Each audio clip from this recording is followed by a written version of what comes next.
तस्मै श्री गुरवे नमः। नमस्कार, स्वागत है संस्कृत साहित्य चैनल में।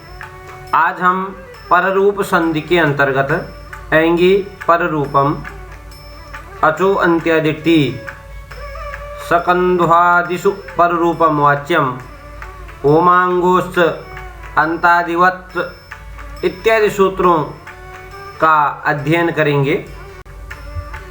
सर्वप्रथम पररूप संधि का सूत्र आता है ऐंगी पररूपम। कहते हैं कि आत उपसर्गात एंगादो धातो परे पररूप एकादेश स्यात्।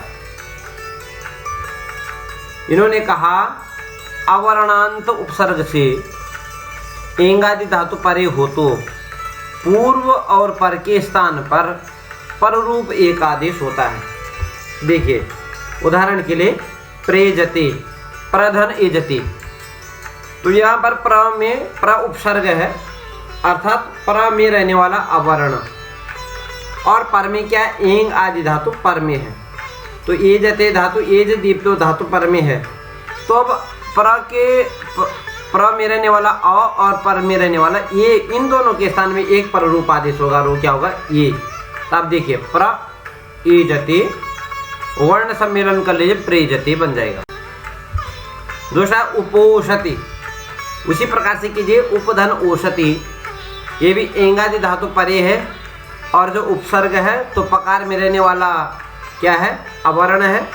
पर में क्या ओषति एंगादि धातु पर में है, तो क्या हो जाएगा पररूप आदेश हो जाएगा आधन ओ।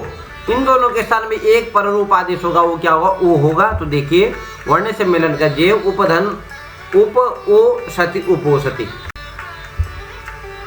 अगला सूत्र आता अचो अंत्यादिति।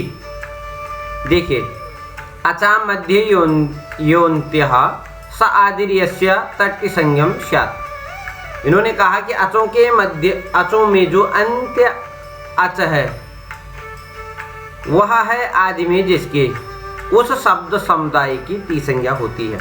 अब देखिए टी संज्ञा कैसी होती है बताना चाह रहे हैं हम आपको। जैसे एक शब्द है मनस, तो यहाँ पर देखिए अचों के मध्य में अंत्य अच नकार में रहने वाला क्या है आकार है। अब देखिए मा आ न आ और स, तो अचा मध्य यो अंत्य। तो अचों में जो अंत्य अच है ना। तो अब देखिए इसमें जो है मनस में अंत्य अच की टी संज्ञा हो जाएगी और सौ। तो लेकिन बचा क्या हमारे पास अस बना, अस बचा तो उसकी टी संज्ञा कर लीजिए।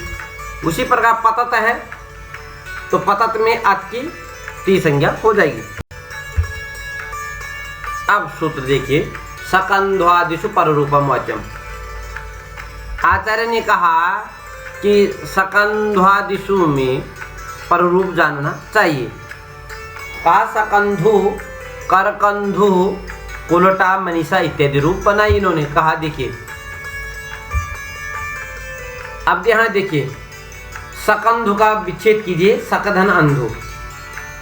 तो यहाँ ककार में रहने वाला आकार की अचो अंत्यादि टी के कारण टी संज्ञा की।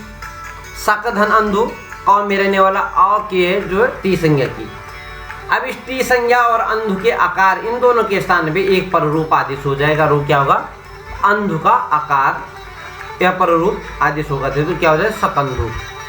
उसी प्रकार से करकंधु का जे कर्कधन अंधु, और यहाँ भी कर्क में रहने वाला आकार की टी संज्ञा कर लीजिए और क्या बन गया कर्कधन कर्क अंधु करकंधु।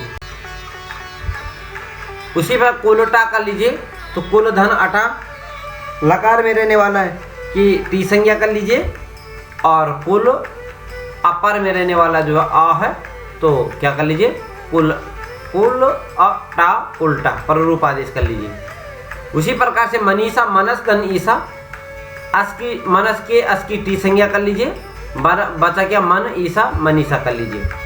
उसी प्रकार हलीसा है हल धन ईसा लकार में रहने वाले आकार की टी संज्ञा कर लीजिए हलीसा कर लीजिए।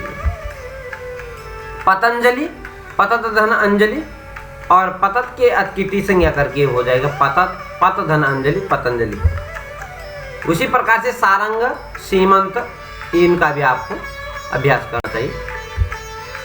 मार्तंडः, अब इसको देखिए, मृतधन अंड, यहाँ पर तकार में रहने वाले आकार की त्रिसंज्ञा कर लीजिए। त्रिसंज्ञा करके जो आप मृतधन अंड मृतंड बनाओ, मृतंड, मार्तंड बनाना है। अब देखिए, मृतंडे भवः मार्तंडः, कैसे होगा? संपूर्ण मृतंड की अण संज्ञा कर लेंगे। उसके बाद तद्धितेषु अचाम आदि है, आदि वृद्धि से, आदि अच को क्या वृद्धि करेंगे, तो मकार में रहने रिकार को आर वृद्धि कर दीजिए और यशे तिसे आकार का लोप कर लीजिए, क्या हो जाएगा? मार्तंड हो जाएगा। उसी प्रकार से मृतो अंडो यस्य स मृतंडः, मृतंड से अपत्यम मार्तंडः, ये भी हो जाएगा। सूत्राया ओमांगोष्ठ, इन्होंने कहा ओमि आंगी चात परे पररूप एकादेशस्य शिवायोम नमः। अवर्ण से ओम और आंग परे हो तो पूर्व पर के स्थान में पररूप एकादेश होगा। शिवाय ओम नमः कहा, देखिए तो शिवाय के यकार में रहने वाला आकार और पर में है ओम, तो अवर्ण से पर में क्या ओम है, तो इनमें क्या होगा? पररूप के ओकार को यकार में रहने वाले आ और पर में ओ, तो उन दोनों के स्थान में एक ही ओ को ओ आदेश होगा। तो शिवाय ओम, शिवायोम नमः। अब जो है मकार में मोनुस्वारा करके जो कर लीजिए, पर में नकार है और ये अनुस्वारा से यही पर सवर्ण से कर लीजिए, वर्ण सम्मेलन कर लीजिए, पर रूप आदेश कर लीजिए। सूत्राय अंतादिवच, देखिए यो यम एकादेशः स पूर्वस्य अंतवत् परस्य आदिवत् स्यात्, करे पूर्व और पर के स्थान पर जो एक आदेश किया जाता है वह पूर्व के अंत के समान और पर के आदि के समान होता है। देखिए शिवधन ए ही, यहाँ पर पर रूप आदेश ही होगा इसमें भी, तो शिव के वकार में रहने वाला आकार और पर में ये ही, तो अब शिवधन अधन ये ही, पूर्व पर में एक पर रूप आदेश होगा, तो क्या हो जाएगा? आ और ए में एक आदेश क्या हो? पर रूप क्या है? पर रूप ए है, तो क्या हो जाए? शिवे ही बन जाएगा। उसी प्रकार से आगे के संधियों का विवेचन करेंगे। आपको वीडियो अच्छी लगी तो लाइक, शेयर और कमेंट, सब्सक्राइब जरूर करें। नमस्कार, धन्यवाद।